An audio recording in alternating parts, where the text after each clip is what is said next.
You know what's the best feeling? It is when you like a book so much that you stay up all night to finish it. Hi guys, I'm Nimisha, and here are some books that made me stay up all night to finish them because they were so interesting and engaging that I could not put them down. The first one is Jess by Stephen Zweig. I don't know if I've spoken enough about it. It is a classic, but it is a very short read.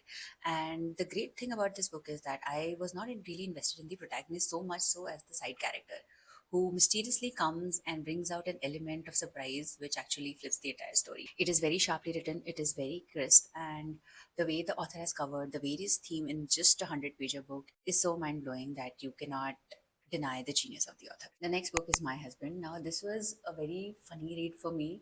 The only thing that I knew before reading this book was that the wife is like obsessed with her husband and she's ready to do anything to keep him happy and to ensure that he still loves her. As I was reading, this book got progressively very interesting, and the twist in the end was something that I could not have seen from anywhere. So it was like such a fun, interesting, and engaging read that I had to finish it in one night. The third is The Calico Cat at the Chibinako Kitchen. Now, this is such a cute and cozy story, and it is a tearjerker for sure. And I liked it more than its first part. And as I was reading it, I was thinking about the characters, and I was so entrenched in their lives that I just kept on reading it, and like, yeah, and it just was finished in a night. This is The Gentleman from Peru. My god, like, I cannot begin to describe what the story was. While I would admit that the initial part was not very interesting, but as I went beyond like 25-30 pages, it got so intriguing, so much so that I was not sure where it is going, what is happening.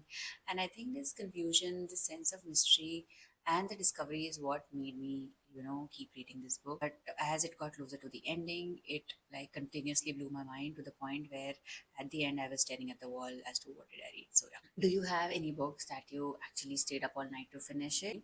Do let me know in the comments. I would like to read such